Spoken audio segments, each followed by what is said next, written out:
அதில் முறை வைப்பில் வேறு ஏதோ ஒரு முறையை இந்த தொகுப்பாசிரியர் கையாண்டு இருக்கிறார்.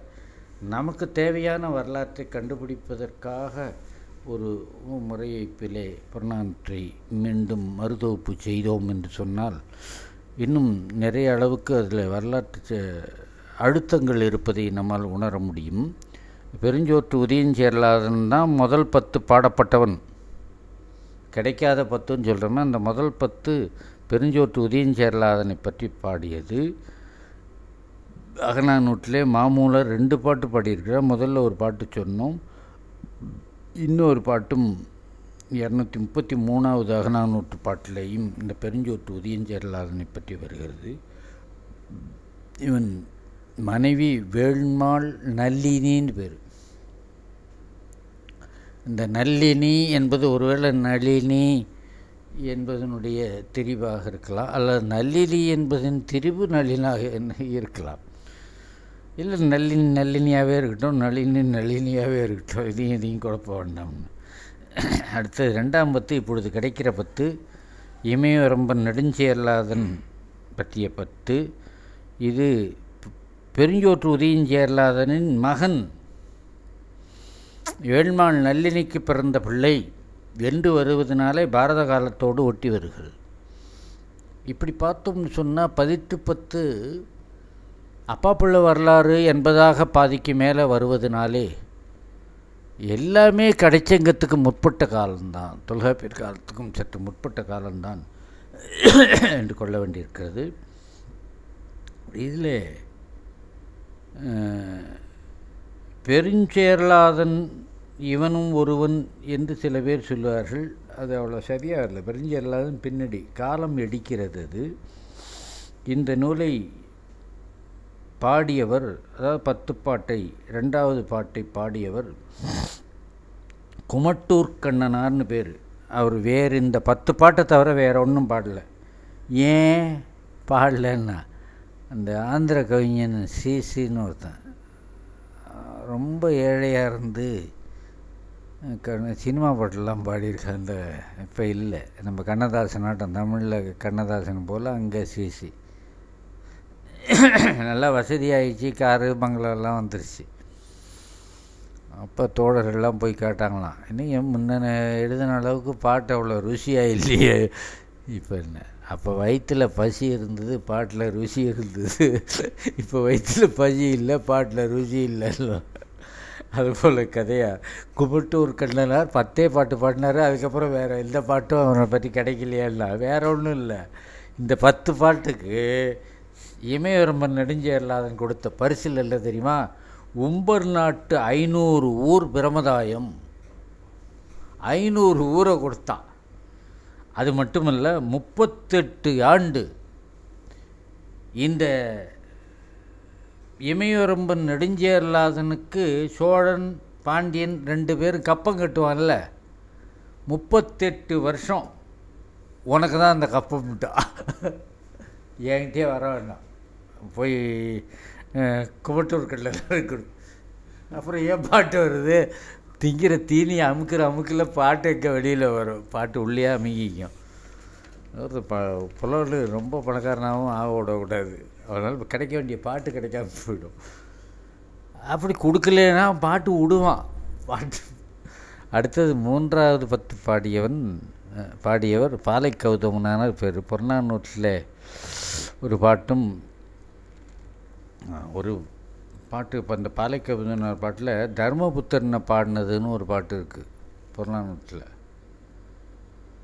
எந்த தர்மபுத்திரன் இல்லை, நானும் பார்க்குறேன். ஒருவேளை பாரதத்து தர்மபுத்திரனாக இருக்கான், அப்படியும் இல்லை, வேறு ஏதோ ஒரு தர்மபுத்திரனை பாடியது போல தான் இருக்கிறது. தர்மபுத்திரன்னு வேறு ஒரு அரசனாக இருந்திருக்கிறான்னு. அதை போல் நெருடனான இடத்த பற்றியெல்லாம் ஆராய்ச்சி இன்னும் சரியாக பண்ணாப்புல எனக்கு தெரியல. பாலை கௌதமனார் பாடிய அரசன் பல்யானை செல்கடு குட்டுன்னு பேர். 25 வருஷம் அரசாண்டவன்.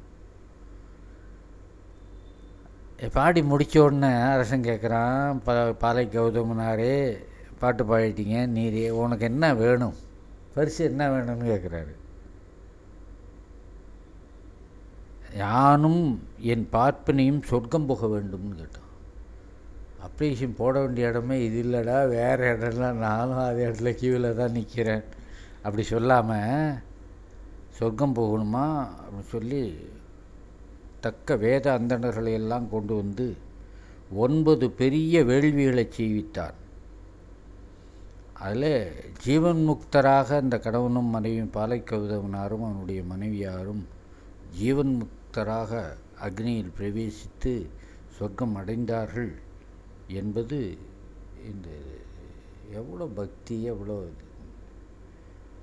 அடுத்தது 4வது 10 கடங்காய்க்கண்ணி நார்முடி சேரலை பற்றி வந்தது. அவனும் 25 ஆண்டுகள் அரசாண்டியவன். இவர் பாடினவர் யாருன்னா காப்பியாற்று காப்பியனார்னு பேர். காப்பியை நல்லா ஆற்றுவாருங்கிறாப்புல நாங்கள் கேலி பண்ணுவோம் சின்ன பிள்ளைகளில். காப்பி ஆறுன்னு ஒரு ஆறு இருந்தது, சேரநாட்டை ஒட்டி ஒரு ஆறு இருந்தது. அங்கே காப்பியர் குடியிலே பிறந்தவர். தொல்காப்பியன் காப்பியர் குடி தானே, அங்கே காப்பியர் குடியிலே பிறந்தவர்.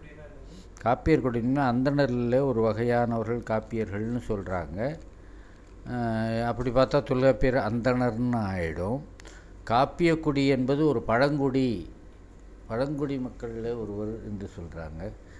ஏன்னா அந்த குடி இல்லாததுனால அது என்ன வகையான குடியில் கண்டுபிடிக்கல, மொத்தத்துக்கு ஒரு குடி தான் இருக்குது. இப்போ காப்பியாற்று காப்பியனார் நிச்சயமாக அவர் ஒன்றும் அப்படி. இவர் 4வது 10 பாடினார். கடங்காய்க்கண்ணி நார்முடி சேரல. இதுக்கு பரிசு 40 லட்சம் பொன். ஆச்சா, ஒவ்வொரு வருஷமும் சேரநாட்டு வருமானம் அவருக்கு என்ன நிற வருமானங்கள் எல்லாம் வரி வருமானங்கள்லாம் வருதில்ல, அதில் 50-50 வேறு இந்த புலவலுக்கு எத்தனை வருஷம் இல்லை நீ இருக்கிற வரைக்கும். இதெல்லாம் பரிசு பாருங்க. இப்போ என்ன அவனுடைய வாரிசெல்லாம் அடிச்சே கொண்டுடுவாங்க. ஏடா இருக்கிற வருமானம் பூரா கண்ட பையன் ஒரு புலம் 10 பாட்டு பாடினவனு கொடுத்துட்டியே. தமிழுக்கு அவ்வளோ ஏற்றம் கொடுத்தது. இதுவே குறைவு என்று நினைத்த காலம் அது. அதுதான் உண்மையான தமிழ் பற்றிய தவிர இப்படி தமிழ் பற்று நான் சம்பாதிச்சிருக்கிறதுல என்ன தமிழ் பற்று இருக்குது? தக்கவனுக்கு கொடுக்க வைக்கிறதுல தானே தமிழ் பற்று இருக்குது. அடுத்தது 5ஆம் 10 கடல் பிறக்கோட்டிய செங்குண்டூர். இந்த செங்குட்டூர்னு 55 ஆண்டுகள் அரசாண்டவன். பரணர் பாடினார். 57 பாட்டு பாடினவர் சங்க இலக்கியத்தில் பரணர். இதுக்கு என்ன பரிசில் பாருங்கள். உம்பர்காட்டு வாரியையும் மகனாகிய குட்டுவன் சேரனையும் கொடுத்தான். அதாவது பரணருக்கு ஆம்பளை புள்ள இல்லை, அதுதான் என்ன படுது. என் புள்ள உனக்கு தத்தம் கொடுத்துட்டான். உம்பர்காடுன்னு ஒரு டிஸ்ட்ரிக்ட்னு ஒரு மாவட்டம்னு வச்சுங்க, அது அப்படியே உங்களுக்கு. ஆமாம், இந்த பிள்ளையை கொடுத்தானே அதில் என்ன ரகசியம் இருக்குது? அது என்ன கொடை? அவனே புலவனால சாப்பாட்டுக்கு கஷ்டப்படுறான். இவன் ராஜா வீட்டு பிள்ளையை வச்சுக்கிட்டு ராஜா வீட்டு பிள்ளைக்கு தேவையானது கொடுக்க முடியுமா அப்படின்னா, ஒரு விதத்தில் அவனை அரசனாக்குகிற விதம் அது. இப்போ குட்டுவன் சேரல் என்பவன் கடல் பிறக்கோட்டிய செங்குட்டுவனுடைய பிள்ளை. இப்போ தானம் கொடுத்த பிறகு யாருடைய பிள்ளை? பர்ணருடைய பிள்ளையாயிட்டார். இப்போ குட்டுவஞ்சிய கடல் பிறக்கோட்டிய செங்குட்டுவன் இறந்து போனான்னு வச்சுக்கோ, யார் அரசனாக வருவாங்க? குட்டுவஞ்சியரில் தானே வருவான். யாருடைய பிள்ளை வருவான்? பர்ணருடைய பிள்ளை இல்லை வரும். இப்போ என்னாச்சு? பர்ணரை அரசனாக்கியாச்சு. மானசீகமாக அரச பாரம்பரியத்துக்கு ஒரு புலவனை கொண்டு வருதல் என்ற ஒரு பெரிய பெருமை. இதை விட என்ன ஆனர் வேணும்? இதை விட ஒரு பெருமைப்படுத்துகிற விஷயம் வேணாம். இதை ரொம்ப சாதாரணமாக தம்பிள்ளையும் கொடுத்தாங்கிறதோடு பார்க்கக்கூடாது. இப்படி பார்க்கணும். இப்படி பார்த்தா தான் ஒரு சாமானிய புலவர் பரம்பரையை ஒரு அரச பரம்பரையாக்குகிற பெருமை. இதை இவன் இப்படி இல்லாமல் பரணரே, நான் இதை ஆண்டது போதும், மக்கள் மாண்டது போதும், நீ அரசியல் வான்னு கொடுத்துருக்கலாம். கொடுத்துருந்தா என்ன பண்ணியிருப்பார்? பரணன் வாங்கியிருக்க மாட்டார். ஏன்னா பின்னாடி ஒரு வரலாறு அது போல் வர்றது வாங்கல. இப்போ நான் சொல்கிறேன் நான் தான் அரசன், நான் சொல்கிறேன் நீ ஆளுன்டுவான். புலவனுங்க பெரிய வேலையே தான். ஏன்னா ஒன்று பெருந்தன்மை. ரெண்டாவது, இதில் போய் நம்ப மாட்டிக்கிட்டு நம்ம தலையை உருட்டிக்குவாள். ஏதோ கிருஷ்ணராமா சாப்பிட்டோமா அப்படித்தான் தூங்குறவாள் கிடையாது. இந்த தொந்தரவுலாம் நமக்கு லாய்க்கப்பட்டு வராதுங்கிறதுனால செய்யாது. அதுக்கடுத்தது ஆரம்பத்தை பாடியவன் ஆடு கோட்பாட்டு சேரலாதன். ஆடு குதிரை இதில் என்னென்ன ஆடு கோட்பாடு என்பது அவனுடைய கொள்கை கோட்பாடு. என்ன ஆடுங்கிற சொல்லுக்கு தமிழில் வெற்றின்னு பொருள். ஆடு ஆடு என்ப ஒரு சாரார், ஆடு அன்று என்ப ஒரு சாரார். நச்சலையார் பாட்டு.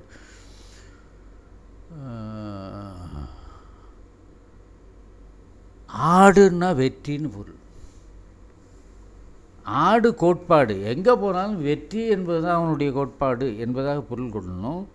இங்கு காக்கை பாடினியார் பாடியிருக்காங்க. காக்கை பாடினியார் என்பது குறுந்தொகையிலே ஒரு பாட்டும், புறநானூற்றில் 4 பாட்டும், புறநானூற்றில் 2 பாட்டும் பாடியிருக்கிறவர்கள். இந்த அம்மா காக்கை பாடினின்னு ஏன் வரணும்னா குறுந்தொகையில் அந்த பாட்டு இருக்குது. பாட்டு கிடச்சிருக்கு. குறுந்தொகையில் ஒரு பாட்டு இருக்குது. அந்த பாட்டில் ஊடல் கொண்டவர்கள் காக்கை இது வரவு பார்த்து சந்தோஷப்பட்டா. அவன் காக்கா வந்ததுன்னா காக்கா கத்துச்சின்னா சொந்தக்காரவங்க வருவாங்கன்னு ஒரு நம்பிக்கை எந்த காலத்துலேயும் இருந்திருக்கு பாருங்கள். அப்போ ஊடல் போயிடும் இல்லையா. அடுத்து இந்த புறநானூற்று பாட்டையும் ரொம்ப பேர் சொல்லுவாங்க. இந்த காக்கை பாடினியார்னு தெரிஞ்சு சொல்கிறாங்களோ தெரியாமல் சொல்கிறாங்களோ. யுத்த காலத்துலேருந்து ஒருத்தன் வந்தான். சாயந்தரம் 5 மணிக்கு யுத்தம் முடிஞ்சு போச்சு. சங்கு ஊதுனா யுத்தம் முடிஞ்சிடும். அதுக்கப்புறம் அடிக்க மாட்டாங்க. சங்கு ஊதுனா யுத்தம் முடிஞ்சு போச்சு. முடிஞ்சு போனோடனே வர்றவன் சும்மா இல்லாமல் இந்த காக்கை பாடினி அம்மா தான் பிள்ளைய அனுப்பிச்சிருந்தாங்க. சின்ன பையன் ஒருத்தன். வீட்டில் யாரும் புருஷன் சேர்த்து விட்டான், எல்லாம் போயிட்டாங்க. அந்த பையன்தான் இருந்தான். இன்றைக்கி யுத்தத்துக்கு நீ போடான்னு நினச்சிருந்தாங்க. வேல்கை குடித்து விடுதியுத்து அது வேற கதை. இந்தமாவும் அப்படி தான் அனுப்பிச்சிருந்தேன். அதை அனுப்பிச்சதுக்கு பாட்டு கிடையாது. இந்த போகிற பையன் யுத்தம் முடிச்சு போகிற பையன் சும்மா இருக்கக்கூடாது, வாயை வச்சுக்கிட்டு அம்மா ஏன் என்ன காத்துக்கிட்டு இருக்க, உன் பையன் அவுட்டு போர்க்களத்தில் கொளுத்தி போட்டு போனான்னா அது சும்மா அத்தோடையே போயிருந்தா கூட ஒன்றும் இல்லை. பயந்துட்டு ஓடியாந்தான் பாரு 12 மணி நேரத்துக்கு. முதுகில் போடாமல் ரோட்டில் இல்லை. இதையும் சேர்த்து சொல்லிட்டு போயிட்டான். நம்ம கடுப்பாயிடுச்சு. ஆயின்னு கத்துறாங்க. அவன் ஓடி விட்டான். என் பிள்ளையாவது அதை போல் போகிறது. ஆனால் சொல்கிறவன் ஒரு வீரன். மணி 6 ஆயிடுச்சு, இருட்டி போச்சு. கார்காலம் தீவிட்டு கொளுத்திக்கிட்டான். போகிறா யுத்த காலத்துக்கு. போகும்போது என்ன சொல்லிட்டு போகிறாளோ அதான் அந்த புறநானூற்று பாட்டு. உண்டை என் முளையறுத்துடுவன்.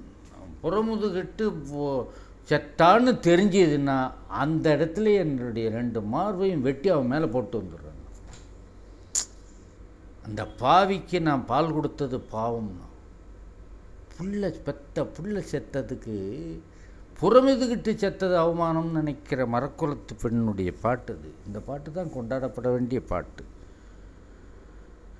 இந்த நச்சலையார் ஆடுகோட்பாட்டு சேரலாம். இது நடந்த கதைன்னு வச்சுக்கலாம். காக்கை பாடினியாருடைய நடந்த கதைன்னு வச்சுக்கலாம். இல்லை அப்படி கற்பனை செய்து ஒரு புறநானூற்று பாட்டு பாடினார்கள் என்றும் வைத்துக்கொள்ளலாம். காக்கை பாடினியார் நச்சலையார் இந்த ஆரம்பத்தை பாடினோன்னு ஆடுகோட்பாட்டு சேரலாதன் ஒரு பெண்ணுக்கு என்ன பரிசு கொடுக்குறான் பாருங்கள். இந்த அம்மாவுக்கு நிலம்னு கொடுத்தா அது அவன் எல்லாம் அபகரிப்பில் போயிடும். உபகரிப்பு போல் மேலே முதல்ல தெரியும், அப்புறம் அபகரிப்பை போய் அடுத்து வந்துட்டு போடுவான். பெண்ணுக்கு என்ன கொடுக்கணும்? கலன் அணிகை என்று அவருக்கு 100 கா பொண்ணும் 100 கட்டி. கான்னா கட்டி. இது 9 கட்டி. 9 கட்டி பொண்ணை கொடுத்தானோ. 10 பாட்டுக்கு 9 இன்னும் 1 குறைச்சலாக இருக்கு. 10 பாட்டுக்கு 10 வரணும்.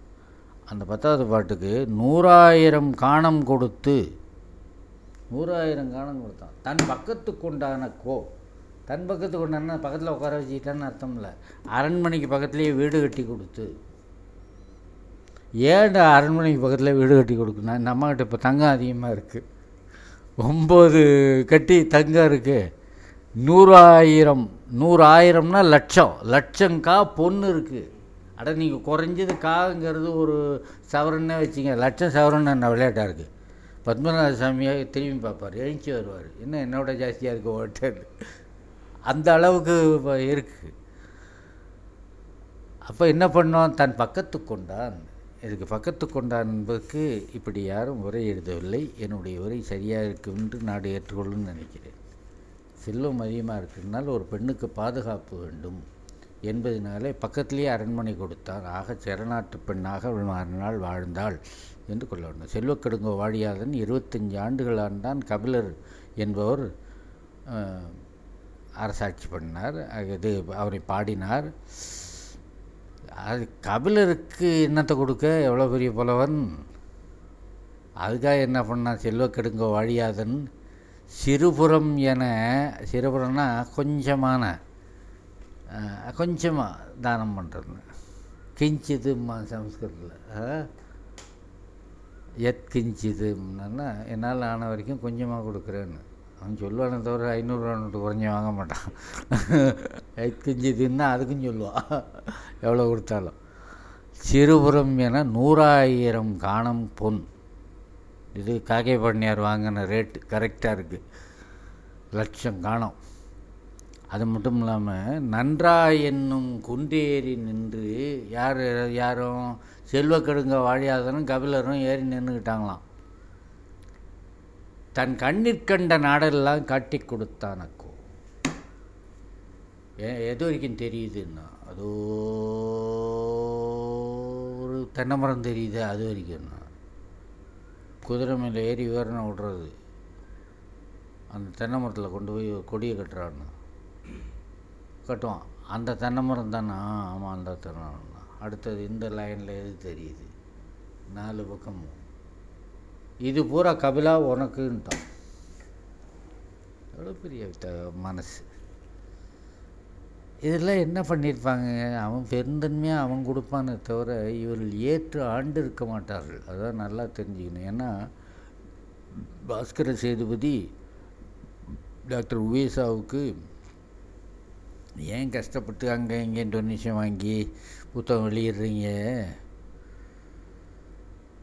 ஒரு கிராமம் ஒன்று தரேன், பம்பு செட்டு தண்ணி வசதியெல்லாம் இருக்கும், நிறைய வயல் இருக்குது,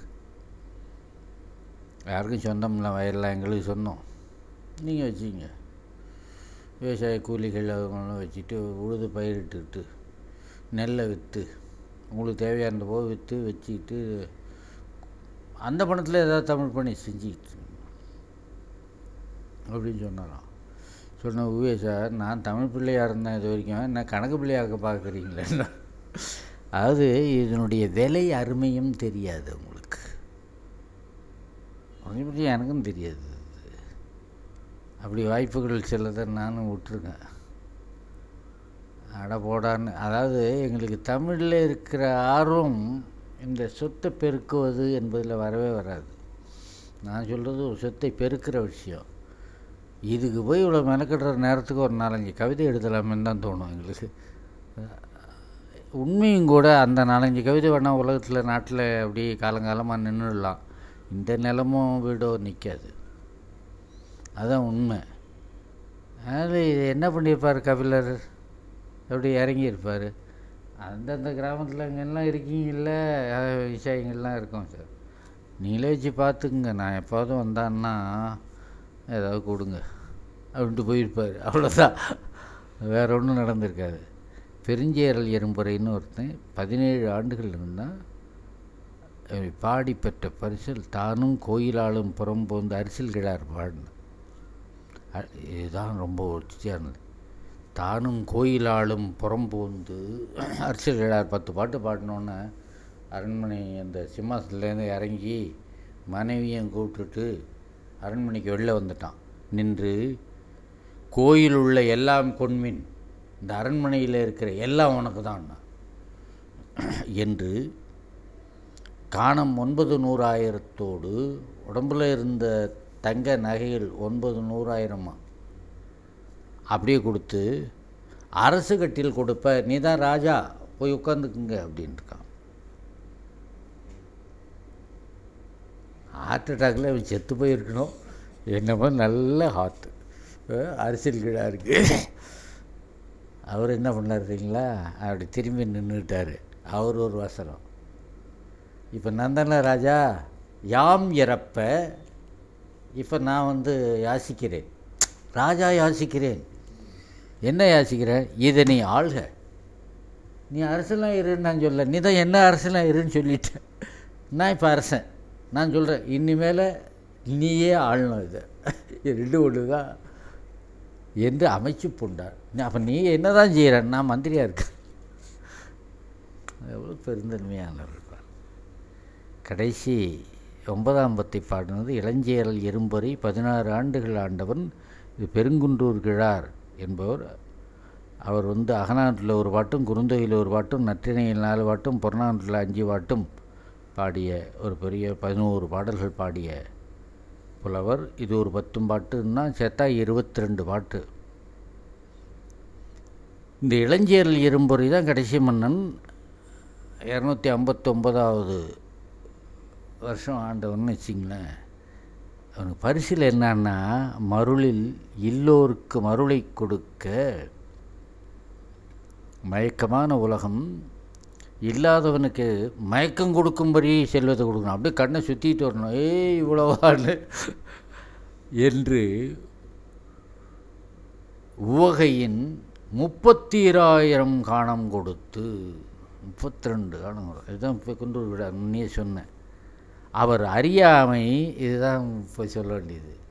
அவருக்கே தெரியாமல், இங்கே கொஞ்ச நாள் எங்ககிட்ட இருங்களான்னு 32,000 தங்க கட்டி இந்த ரூமில் போட்டு சாவி கொடுத்து, இந்த சாவி வச்சுக்க, ஒரு 10 நாள் கழித்து நீங்கள் ஊருக்கு போகலாம், பொண்ணும் அவசரம் இல்லைன்னு இப்படி சொல்லி சொல்லி தினமும் இருந்து பாராட்டு பேச்சு அப்படி போக்கிக்கிட்டே இருந்தான். ஒரு கேப்பு ஊருக்கு இவன் ஊருக்கு அனுப்பிச்சிட்டான், பெருங்குன்றூருக்கு. அங்கே மனையும் வளமிக படைத்து, இவருடைய வயலெல்லாம் போர் பம்பெல்லாம் போட்டு நம்ம புத்தி அதெல்லாம் வளமாக்கிட்டாங்க. வீடை சும்மா அரண்மனையாட்டம் ஆக்கிட்டாங்க. ஏறும் இன்பம் எழில்வர பரப்பி, அவரோட அழகாக டெக்கரேஷன், அந்த எலிவேஷன்லாம் நல்லா பண்ணிட்டாங்க. எண்ணற்காக அருங்கலவெருக்கையோடு 11,000 பார்ப்பட வகுத்து வீட்டில் கொண்டு போய் பல லட்சம் நகைகள் அதெல்லாம் போட்டுக்குங்க, கண்ணில் மூக்கில் எங்கே வேணாலும் போட்டுக்குங்கன்ட்டான். எண்ணற்காக, அதெல்லாம் வண்டியில் இல்லை, லாரியில் போச்சு. காப்பு மரம் தான் விட்டான் அக்கோ, இத்தனையும் செஞ்சுட்டு ஒரு நாள் என்ன பண்ணான்னா, அப்போ நீங்கள் ஊருக்கு புறப்படலாம். ஏன் இத்தனை நாள் இங்கே இருக்க சொன்னேன், ஊருக்கு போய் பாரு தெரியும், அவ்வளோ அதை குஷியில் இருக்க செஞ்சாப்பில்லன்னு சொன்னானே. அப்படி செய்து கொடுத்தது அது அருட்சக்தியினாலே பெருமான் செய்தது. இது பொருள் சக்தியினாலே இளஞ்சேரல் எறும்பொறி செய்தது. இப்படியெல்லாம் பார்க்கும்போது நம்முடைய சேர அரசர்கள் பெரும் தமிழ் தொண்டு செய்தவர்கள், பெரும் கொடையாளர்கள், அரும்பெரும் வீரர்கள் என்பதை அறியலாம்.